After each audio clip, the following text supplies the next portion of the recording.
Captainmidnight. This video is brought to you by Nebula. So, I want to talk about the implications of the box office success of Five Nights at Freddy's, and we'll get there, but first, let's take a stroll back to 1989, when Tim Burton's Batman exceeded Warner Bros.' wildest dreams and became the highest grossing movie of the year. Along with the Superman movies, which should definitely get their due credit, Batman 1989 paved the way for the modern superhero movie. As many have noted through the years, something really strange happened in the wake of Batman's success. Other studios tried to get in on the action, but probably not how you'd expect. Instead of going out and licensing a DC or Marvel character, which were probably pretty affordable at that point in time, many of them rushed into productions, adaptations of classic pulp heroes or new characters inspired by them, like The Shadow, Darkman, Dick Tracy, The Phantom, and The Rocketeer. To be fair, some of these were in production before Batman, but Batman really made them a studio priority, marketing especially Dick Tracy with the same all-out blitz that had worked so well for the Caped Crusader. And I don't want to be too down on these films. I actually love Darkman and The Rocketeer, and I'm glad that the bizarre Dick Tracy exists. But none of them really connected with audiences in a Batman-like way. Studio executives of the day seemed to fail to understand that something like the X-Men, which had spent the previous decade dominating comics, would probably have been more exciting to audiences than like The Shadow. And when I look at the video game movies of the past, I can't help but be reminded of superhero movies pre-2000. Lots of shots at the dartboard, rarely connecting with audiences or capturing what people liked about the games they were really adapting. From Warcraft to most of the Tomb Raider films, cinema has been littered with video game movies that just didn't work.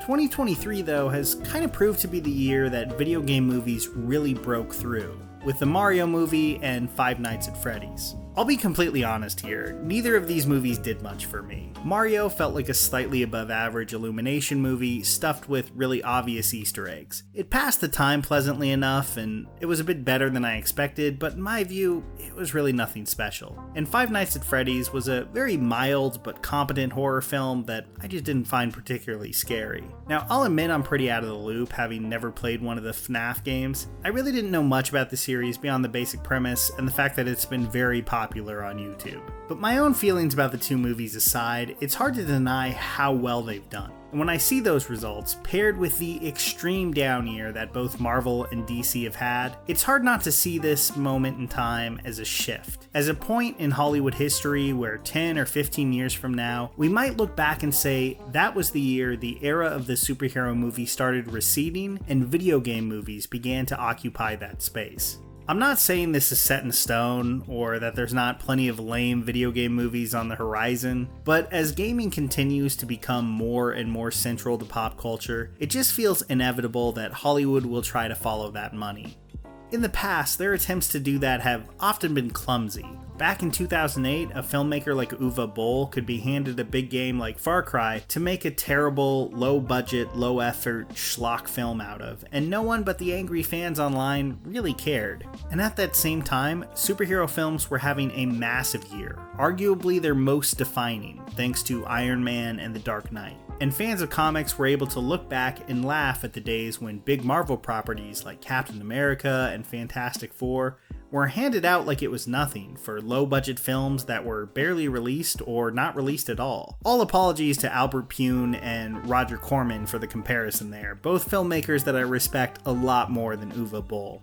But between the massive hits of Mario and Five Nights, not to mention the growing success that video games have been having on TV, with pretty well-received shows like Last of Us, I think it's fair to ask, is 2023 for video games what 2008 was for superhero movies? I do really think there's a case to be made there, but now that I've set up that comparison, I should probably knock it down a little bit too. Because, and maybe this is gonna sound snobbish of me, but The Dark Knight was one of the year's best received films, from one of its most acclaimed directors. It won multiple Oscars, it gave us one of the most famous movie performances of the 21st century so far. I don't think that this year's video game movies can lay claim to anything approaching that. Now, there's probably parallels to be drawn between Iron Man and Mario, and how Mario may just lay the groundwork for years and years of Nintendo movies in the same way that Favreau and company set up the MCU. But I think it's a little too early to say for sure. Maybe a more apt comparison is something like that era of the first X-Men and Spider-Man films, though the 2001 delay caused Spider-Man to be released pretty far apart from X-Men's 2000 release date.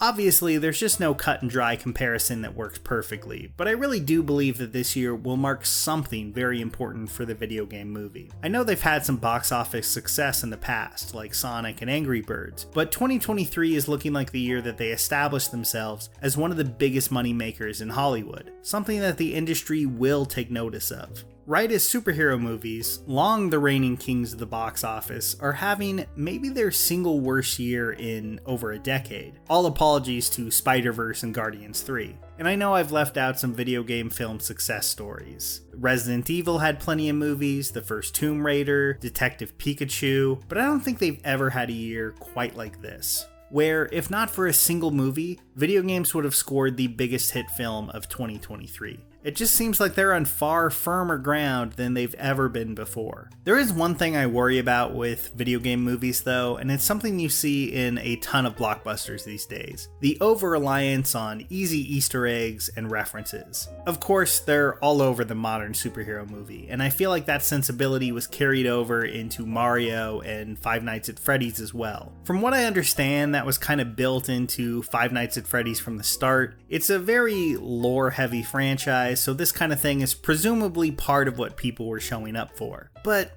I mean, there's a lot of it in Mario too, and I don't know, I just really hope there's a middle ground to be found between something like the Uncharted movie, which felt like a bit of a slapdash effort that didn't really tap into what makes those games so exhilarating, and these safe efforts that really lean on a series of clappable moments through references and Easter eggs. I feel like one of the potentially exciting things about video game movies is that, unlike what Marvel and DC eventually became, they won't just be controlled by two giant studios. There could be so many different approaches here for so many different genres of games. From games with very little narrative that a talented filmmaker could create something out of whole cloth, to games with narrative beats that people really love and respond to.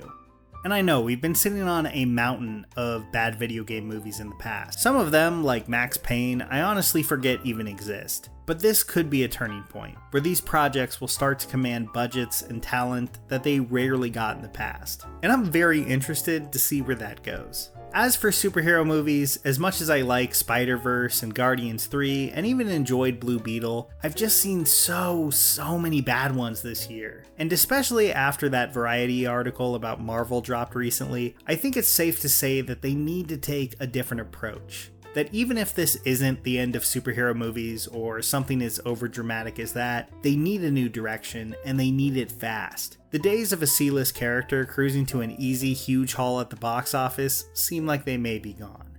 I really want to know how it'll all play out, but what did you think? Did you like Mario and Five Nights at Freddy's? Would you be excited about a Nintendo Cinematic Universe, or would you prefer video games stay out of movie theaters altogether? I want to read it all down in the comments below.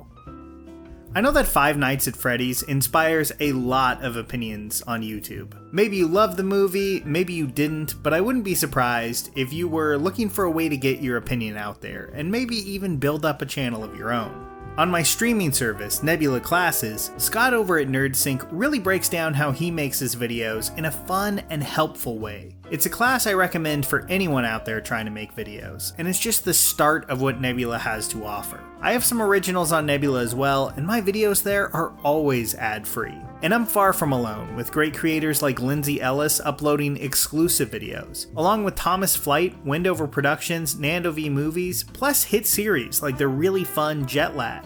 So if you sign up using the link below, you can support me directly and get both Nebula and Nebula Classes for 40% off an annual plan. Basically, just over $250 a month. It's an incredible deal on a service that just keeps getting better and better. So check out those links you can find in the description down below. Here's a special tip for the fellas and girls who have not already joined Captain Midnight's new 1940 Flight Patrol.